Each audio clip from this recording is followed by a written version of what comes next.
Hello नमस्कार, स्वागत है आप सभी का। आप देख रहे हैं देश का सबसे बड़ा cricket show cricket Predicta, sponsored by 1xBet। मैं हूं आपके साथ सुजाता और आज हम बात करेंगे आईपीएल सीजन 18 के मैच नंबर 16 की, जो होने वाला है मुंबई इंडियंस और लखनऊ सुपर जायंट्स के बीच।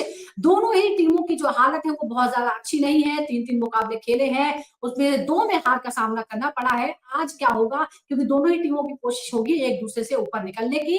फिलहाल प्रेजेंट पॉइंट टेबल की बात करें तो पॉइंट टेबल में फिलहाल 6ठे नंबर पर है मुंबई इंडियंस और 7वें नंबर पर है लखनऊ सुपर जायंट्स। इस पर हम डिटेल में बात करेंगे हमारे मेहमानों के साथ, लेकिन उससे पहले हम बात करते हैं कल के हुए मुकाबले की, जो हुआ था केकेआर और सनराइजर्स हैदराबाद के बीच, जिसमें सनराइजर्स हैदराबाद को अब तक की सबसे बड़ी हार का सामना करना पड़ा।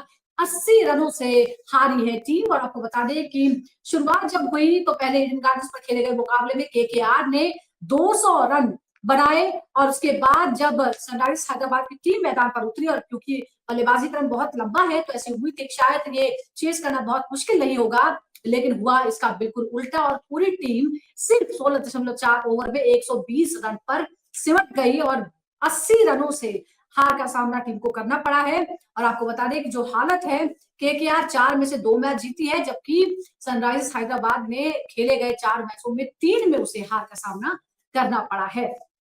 चलिए अब वापस आते हैं आज के मुकाबले की तरफ, जो होने वाला है लखनऊ के इकाना स्टेडियम में आज शाम को 7:30 बजे, यानी अब से कुछ ही देर बाद ये मुकाबला होगा मुंबई इंडियंस और लखनऊ सुपर जायंट्स के बीच। और दोनों की अगर हम बात करें तो हेड टू हेड मुकाबले में फिलहाल जो है वो भारी पड़ती हुई नजर आती है लखनऊ, क्योंकि बहुत ज्यादा पुरानी ये टीम नहीं है। 6 ही मुकाबले जो है वो आपस में हुए हैं। लखनऊ सुपर जायंट्स ने इसमें से 5 जीते हैं, जबकि मुंबई इंडियंस को सिर्फ 1 में जीत हासिल हुई है। और अगर हम हालत की बात करें तो दोनों की हालत जो है वो लगभग एक जैसी ही है। लखनऊ सुपर जायंट्स और मुंबई इंडियंस ने अभी तक कुल मिलाकर जो मैच खेले हैं वो 3 मुकाबले खेले हैं, उनमें से 1 में जीत, जबकि 2 में उन्हें हार का सामना करना पड़ा है। तो आज दोनों की कोशिश होगी कि वो एक दूसरे पर भारी पड़े और दूसरी जीत हासिल कर ले। लेकिन होगा क्या, बात करते हैं। हमारे साथ 2 खास मेहमान जुड़ गए हैं। हमारे साथ फॉर्मर क्रिकेटर नोएल डेविड हैं और साथ ही senior sports journalist Taus Rizvi भी हमारे साथ जुड़ रहे हैं।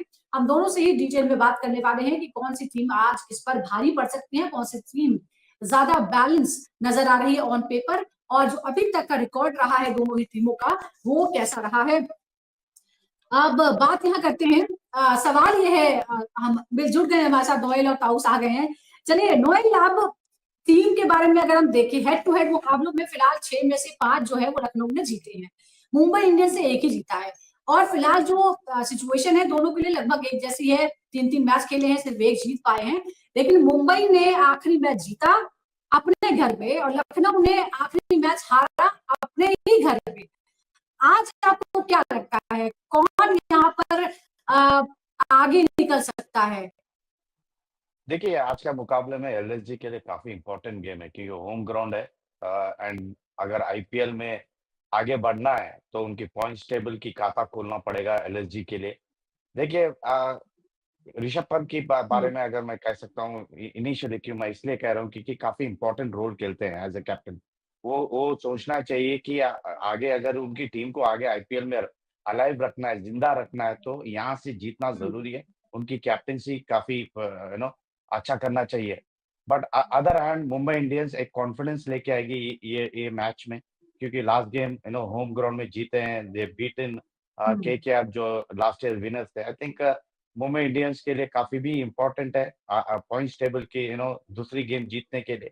आई थिंक दिस ओवरऑल ये ग्राउंड पे it is going to be a good encounter between Mumbai Indians and LSG, क्योंकि यहाँ पर टॉस की मायने उतना रहेगा कि जो भी जीतेगा परफॉर्मेंस अच्छा रहना चाहिए। बिल्कुल परफॉर्मेंस अच्छा रहना चाहिए, लेकिन हालत क्या है जरा एक बार दर्शकों को ये भी बता देते हैं। जो हमारे स्टैट्स हैं उसके मुताबिक, जैसा कि आप सब जानते हैं, पहले मैच में दिल्ली कैपिटल से लखनऊ को हार का सामना करना पड़ा। बहुत ही क्लोज कॉन्टेस्ट ये था, लेकिन 1 विकेट से हार गए। सेकंड मैच में सनराइजर्स हैदराबाद को हरा दिया 5 विकेट से, और लगा कि लखनऊ तो अपने रंग में लौट आई है। लेकिन उसके बाद थर्ड मैच में अपने ही घर में यानी इकाना स्टेडियम में पंजाब के हाथों बड़ी हार का सामना करना पड़ा। 8 विकेट से टीम हार। मुंबई इंडियंस यानी 5 बार की जो चैंपियन है वो चेन्नई सुपर किंग्स से पहले मुकाबले में 4 विकेट से हार गई। सेकंड मैच में गुजरात टाइटंस जो नई टीम है उसने भी उसे हरा दिया 36 रनों से, यानी जो युवा कप्तान है उनके शुभमन गिल की कप्तानी में हार का सामना करना पड़ा मुंबई को। और तीसरा मैच जो वानखेड़े में हुआ उसमें केकेआर को हराया और उसके बाद एक कॉन्फिडेंस जो है वो लौटता हुआ नजर आ रहा है एमआई का। लेकिन ताऊ ये जो एमआई का कॉन्फिडेंस है उसके घर में तो दिखा था, लेकिन आज की जो स्थिति है वो थोड़ी सी अलग है। यहाँ इकाना स्टेडियम के जो हालात हैं वो थोड़े से अलग हैं। यहाँ पर स्पिनर्स को जो है वो मदद मिलती है। आज आपको क्या लगता है किसको एज है? नहीं, मैं एज तो स्लाइट एज में कहूंगा कि होस्ट हुए हैं, ऑल्दो वो पिछली मैच हार चुके हैं, मगर जब आप होम ग्राउंड पे खेलें और जब आप 4-4 पॉइंट्स पे और 2-2 पॉइंट्स पे एक साथ हैं, ऊपर नीचे ये मुंबई और एलएसजी, तो मुझे लगता नहीं कि ऐसा कोई मेजर डिफरेंस है, क्योंकि देखिए आप घर पे खेलते हैं तो एक अलग कॉन्फिडेंस रहता है, प्रेशर रहता है सामने वाली टीम पर, क्योंकि स्टैट में अगर नंबर तादाद अच्छी आ जाए तो अलग ही मजा हो जाता है। मगर at the end of the day I think दोनों की टीम ऑलमोस्ट एक जैसी है। शायद घर पे होने का एडवांटेज लखनऊ सुपर जायंट्स को रहेगा, मगर टीम की अगर हम बैलेंस की बात करें आमने सामने की, तो मुझे लगता है थोड़ा सा एज इनके पास है, मुंबई इंडियंस जो विजिटर्स हैं, क्योंकि उनका बैलेंस ज्यादा बराबर लग रहा है। तो मैं ये नहीं कहूंगा कि एक टीम के पास है एज, दोनों टीम के पास अपने अपने स्ट्रेंथ्स, अपने वीकनेसेस है, तो एज बराबर है।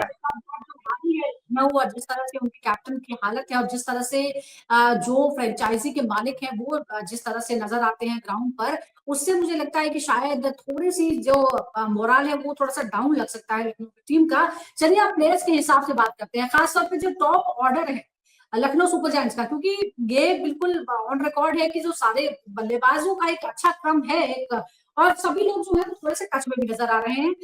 फिलहाल मेरे पास जो आंकड़े हैं एडम मार्करम की हम बात कर रहे हैं, पिछले मुकाबले में 28 रन, उससे पहले 1 और उससे पहले 15। मिचेल मार्श पिछली बार नाकाम रहे थे, 0 पर आउट हो गए थे, उससे पहले उन्होंने हाफ सेंचुरी लगाई थी, 52 रन बनाए थे, उससे पहले 72 रन पहले मुकाबले में बनाए थे। निकोलस पूरन की बात करें तो वो भी अच्छे टच में नजर आ रहे हैं, 44, उससे पहले 70 और 75 रन जो है यानी 2 हाफ सेंचुरीज वो ऑलरेडी लगा रहे हैं।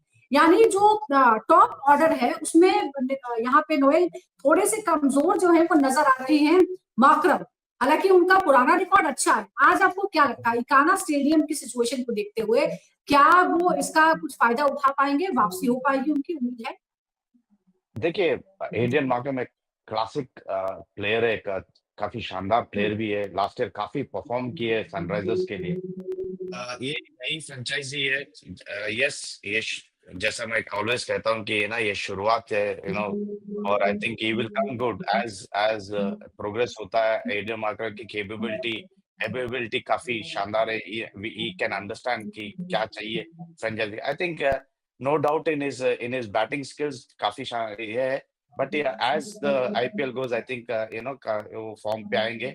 It's just wait and see. ऐसे प्लेयर्स के लिए टाइम देना पड़ता है, क्योंकि एक आध मैच होते रहेगा बड़े प्लेयर्स की, स्पेशली